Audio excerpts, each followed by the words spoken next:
This happened about 10 years ago, back when Halloween still felt like Halloween. Streets packed with kids, the smell of pumpkin candles in the air, and that soft chill that always made the night feel a little more alive. I was out trick-or-treating with my two best friends, Alex and Ben. We were around 13, finally old enough to go out alone without parents trailing behind.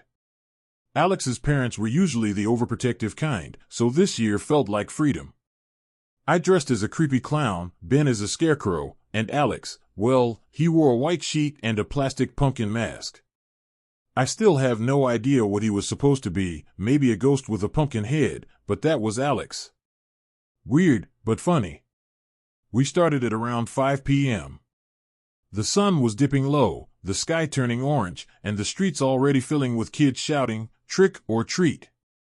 It felt perfect. For a while, everything was normal. We laughed, ran from house to house, and bragged about who got more candy. But around 7:30, I noticed something. Across the street, two guys in costumes were walking near us. They looked older, maybe high schoolers, both dressed in dark, bulky outfits with masks. At first, I thought nothing of it. But after a few blocks, I realized something strange. Every time we turned a corner, they did too. Every street we crossed, they crossed.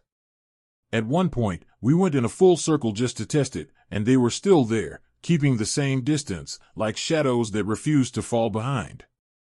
We couldn't see their faces, but their movements were deliberate. They didn't run or laugh like other trick-or-treaters, they just walked. Ben whispered, "Do you think they're following us?" Alex tried to laugh it off, but his voice cracked. That's when Alex suggested something stupid, taking the shortcut through the woods. He said if they were following us, we'd lose them there. The woods had a small path leading to another neighborhood. We'd taken it before, never at night, but it seemed better than staying out in the open. So, we ran across the street and slipped into the forest. Soft rustling, wind howling through trees. It got dark fast. The deeper we went, the less we could see. The laughter from the neighborhood faded until all we heard were our own footsteps crunching on gravel and the occasional hoot of an owl. None of us had flashlights. This was before everyone carried a phone. We relied on the faint moonlight pushing through the trees. We walked in silence for a while, until Ben said, "Maybe they didn't see us come in." Then came the sound that made my stomach drop. Crunch, crunch, crunch. Footsteps. Behind us. Slow. Steady. Heavy. We turned around and saw two shapes standing on the path. Tall. Motionless. Just standing there. Alex whispered, "Run." And we did. We bolted through the trees, branches slapping our faces, candy spilling out of our bags. The sound of footsteps followed, fast, heavy, determined. Every time we stopped, even for a breath, they got closer. I tripped and fell once, scraping my knee, but Ben yanked me up before I could even react. We didn't talk, we just ran until our legs burned. At some point, we realized we had no idea where we were. The woods all looked the same, pitch black and endless. But the footsteps never stopped.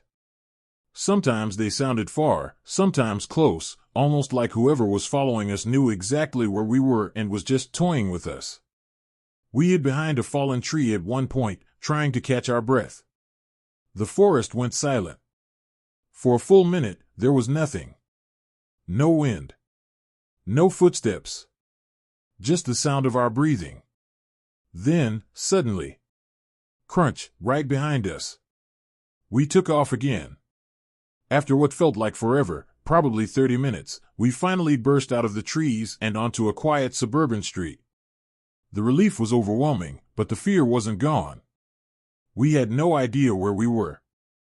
Luckily, after a few minutes of walking, we realized we'd come out near Ben's neighborhood. We sprinted the rest of the way to his house, ran inside, locked every door, and pulled the curtains shut. For hours, we sat by the window, whispering about what had just happened. We didn't tell anyone, not our parents, not the police. We were just kids, and we didn't think anyone would believe us anyway. Alex's parents came around 10 to pick him up. I stayed the night at Ben's house. We tried to sleep, but every creak of the house made us jump. And sometime around 2:30 a.m., both of us woke up at the same moment, to the sound of footsteps outside the house.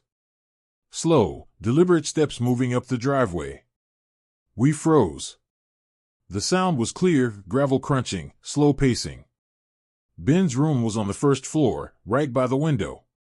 We didn't even breathe as we listened. Then, silence. After a long pause, I gathered enough courage to peek through the blinds. The driveway was empty. The street was still. Nothing. Maybe it was just paranoia, or maybe they really followed us home. We never saw those men again. Never told the story until years later. But every Halloween, when I walk outside and hear footsteps behind me, I still get that same chill in my chest. Because I'll always remember those dark woods. And the two shadows that refused to stop following us.